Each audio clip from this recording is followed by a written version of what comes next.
नमस्कार। Professor S Narayan Raju YouTube channel में आप सबका मैं स्वागत करता हूँ। हम सब जानते हैं, हिंदी कथा साहित्य जब भी हम चर्चा करते हैं तो सबसे पहले इसके अग्रगण्य क्या कहें कथा सम्राट, उनकी कितनी भी उपाधियाँ दी, प्रेमचंद आज भी प्रासंगिक है। क्यों प्रासंगिक है? प्रेमचंद की रचनाओं में क्या विशेष प्रकार की चीज है? इससे संबंधित मैं आज खासकर प्रेमचंद की भाषा से संबंधित एक विषय में आपसे चर्चा करना चाहता हूँ, क्योंकि हम सब जानते हैं जब किसी पर बात करते वक्त कहीं कुछ ऐसी ऐसी चीज़ें हैं, अगर जो 10 वाक्य या एक पूर्ण पैराग्राफ में हम जो नहीं बता सकते हैं, एक कहावत या लोकोक्ति या एक मुहावरा के साथ हम आराम से पूरी विषय बता सकते हैं। ये मुहावरों की विशेषता है। खासकर सही ऐसे अनेक ऐसे रचनाकार होते हैं भाषा में जहाँ मुहावरे के प्रयोग करना और किस प्रकार प्रयोग करना, इससे संबंधित जानकारी प्रेमचंद के बिना और किसके पास होगा। आज मैं प्रेमचंद की भाषा में मुहावरे दानी आज मैं चर्चा करने जा रहा हूँ। प्रेमचंद की भाषा में मुहावरे दानी। भाषा में सजीवता लाने के लिए मुहावरों का विशेष रूप से प्रयोग किया जाता है।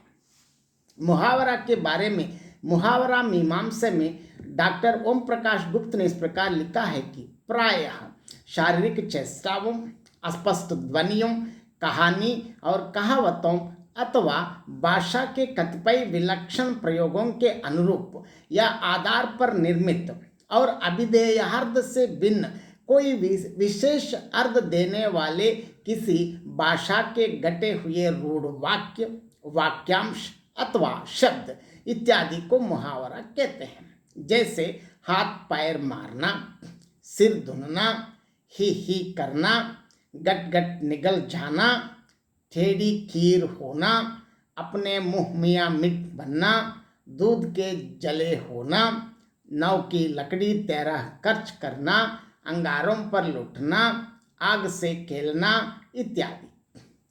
शिक्षित व्यक्ति की भाषा में भावों की सबलता ही नहीं, विचारों की बोझलता रहती है।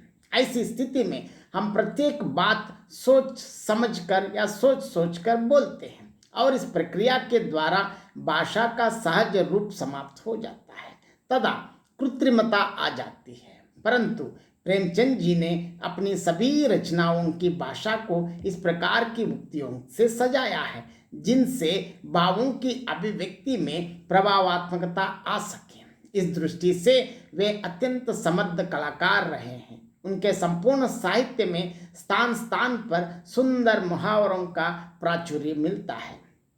इसमें काव्यगत सौंदर्य तो आई ही, उपन्यासकार के जीवनगत गंभीर अनुभव का भी इनसे सहज पता चल जाता है। दैनिक व्यवहार में मुहावरों का प्रयोग प्रायः मध्य वर्ग अथवा ग्रामीण समाज द्वारा अधिक किया जाता है। प्रेमचंद कृत गबन उपन्यास का कथानक मध्य वर्ग से ही संबंध रखता है। इसी कारण जालपा, रमानाथ, देवीदान, रामेश्वरी आदि के वार्तालाप में मुहावरों का पुष्प स्वयं आ गया है। जैसे खून मुंह लगना, जले पर नमक छिड़कना, सिर मुड़ाते ही ओले पड़ना, आंखें भर आना, रंग उड़ जाना, नाक में दम आना, आस्तीन का सांप बनना, आटे दाल का भाव मालूम होना, लट हो जाना, दांत पीसना, बीगी बिल्ली बनना, एड़ी चोटी का जोर लगानी आदि आदि। गोदान की भाषा मुहावरों से समृद्ध हुई है। इसमें मुहावरों की संख्या अपरिमित है, जिससे ग्राम जीवन के वर्णन में एक नवीन स्फूर्ति आ गई है। लेखक नगर एवं ग्रामीण सभी पात्र मुहावरों के प्रयोग करते हैं। कभी कभी तो लेखक मुहावरों का रह रहकर प्रयोग करता है। ग्रामीण पात्र मुहावरों और लोकोक्तियों के बिना बोलते ही नहीं। दुनिया के इस संवाद में मुहावरों का सार्थक प्रयोग मिलता है। देखिए धनिया जब गोबर और गोबर के बारे में जब वो जुनिया से प्यार करता है, जुनिया के बारे में वो बोलती है, वह बुग्गा, देखिए वह बुग्गा वो 72 गांठ का पानी पिए हुए इसे दोनों उंगलियों पर नचा रही है और वह समझता है वह इस पर जाना देती है। तुम उसे समझ दो, नहीं कोई ऐसी वैसी बात हो गई तो कहीं के ना रहोगे। इसी तरह दिल खोलकर तालियां बजाकर घी के चिराग जलाने, बगले बजाना, नाम बड़े दर्शन तोड़े जैसे मुहावरों की बरमार है। प्रेमचंद की यह विशेषता है कि वे इस बात के प्रति सदैव जागरूक रहते हैं कि कहाँ सामान्य शब्द का प्रयोग करें और कहाँ मुहावरों का।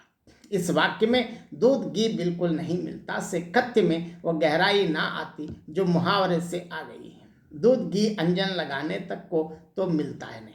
इस तरह मुहावरों के प्रयोग से भाषा लाक्षणिक गुणों से भर गई है। अलग्योजा कहानी में प्रयुक्त मुहावरे इस प्रकार हैं। देखिए एक उदाहरण से इस वाक्य से, और खासकर इस संदर्भ में कितने मुहावरों को प्रयोग करते हैं। बोला को मरे 1 महीना गुजर चुका था, संध्या हो गई थी, पन्ना इसी चिंता में पड़ी हुई थी कि सहसा उसे ख्याल आया लड़के घर में नहीं है, यहाँ बैलों के लौटने की बेला है, कहीं कोई लड़का उनके नीचे ना आ जाए। अब द्वार पर कौन है जो उनकी देखभाल करेगा। रघु को मेरे लड़के फूटी आंखों नहीं पाते, कभी हंसकर नहीं बोलता। इस उदाहरण में प्रेमचंद जी ने बैलों के लौटने की बेला होना, फूटी आंखें ना बना, मतलब आदि मुहावरों का जो प्रयोग करके भाषा की प्रभावात्मकता में और भी अभिवृद्धि कर दी है। प्रेमचंद ने अवसरानुकूल मुहावरों के प्रयोग द्वारा उसके प्रभाव में और भी अधिक वृद्धि कर दी है। माँ कहानी में प्रयुक्त मुहावरे इस प्रकार हैं। सूख कर कांटा हो जाना, पसीने की जगह खून बहाने को तैयार होना, आंखें फेर लेना और बेवफा होना आदि आदि। ठाकुर का कुआं में प्रयुक्त मुहावरे देखिए। सुख की सांस लेना, मैदान साफ होना, दबे पांव चलना, समझ बूझ कर कार्य करना आदि आदि। गुल्ली डंडा कहानी में किस प्रकार मुहावरों का प्रयोग किया है अब देखेंगे। जेबता हुआ, किस लायक हूँ, मेरी क्या गिनती, वह लड़कपन था सरकार आदि आदि।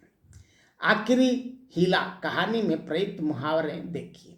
बीमारी का अड्डा होना, पानी की लकीर होना, सुरपुर की राह लेना, भाग्यवान समझना आदि आदि। घास वाली कहानी के मुहावरे इस प्रकार हैं। जी सन्न होना, जी ललचाना आदि आदि। गिला कहानी से प्रयुक्त मुहावरे देखेंगे।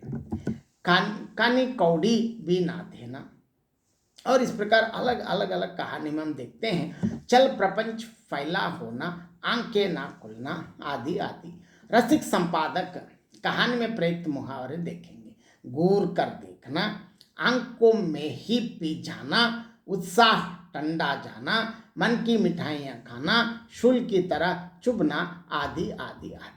यहाँ इस संदर्भ में मैं यहाँ एक प्रेमचंद जी के एक संस्मरण मैं जरूर आपके साथ साझा करना चाहता हूँ, क्योंकि प्रेमचंद की भाषा में इस प्रकार मुहावरे क्यों है इसका कारण हम सब जानते हैं। एक दिन दोपहर के समय महादेवी वर्मा जी के घर पहुंचे प्रेमचंद जी, लेकिन वो तो है महारानी, जानते हैं कि वहाँ के बाहर के परिचारिका ने बता दिया अभी दीदी सो रही है, आप अंदर नहीं आ सकते।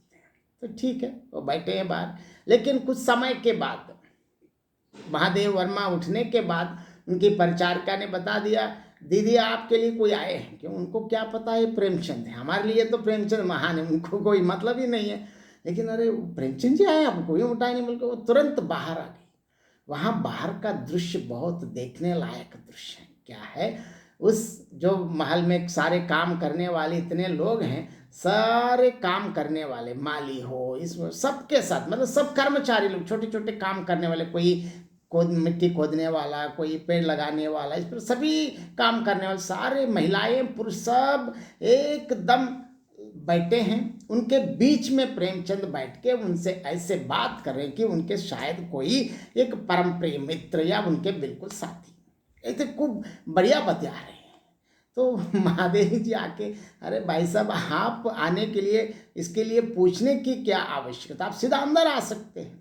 तब प्रेमचंद ने बढ़िया उत्तर दिया, मेरे लिए पात्र कहाँ से मिलते हैं, क्योंकि प्रेमचंद लिखना तो जानते हैं, भाषा तो बहुत ऐसी भाषा में भी वो लिख भी सकता है, मतलब बिल्कुल ठेठ शुद्ध परिनिष्ठित भाषा में भी वो लिख सकते हैं। लेकिन उन्होंने इतने अनुभव से इन लोगों की बातों को सुन सुनकर, इन सब बातों करके, जिस पात्र के लिए पात्र के अनुरूप भाषा का प्रयोग करना, प्रेमचंद इस प्रकार मतलब बहुत, मतलब ये नहीं कहता कि उनसे सीख लिया है, कहना ठीक नहीं है, लेकिन ऐसे इनसे सीखना चाहिए। क्योंकि जिस प्रकार हम आगे जो काम करते हैं उस काम के प्रति प्रतिबद्धता, क्योंकि लिखने के प्रति उनकी प्रतिबद्धता, सीखने के प्रति उनकी प्रतिबद्धता।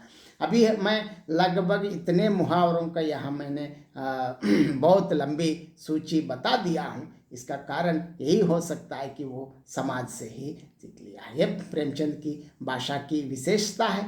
और इसके साथ साथ प्रेमचंद से संबंधित एक संस्मरण भी आपके साथ साझा करने के लिए मौका मिला है। और आगे अनेक वीडियो में और विभिन्न विषयों पर आगे भी हम चर्चा करेंगे। अब इस वीडियो को देखने के बाद जरूर आप अपनी प्रतिक्रिया व्यक्त कीजिए। बहुत बहुत धन्यवाद।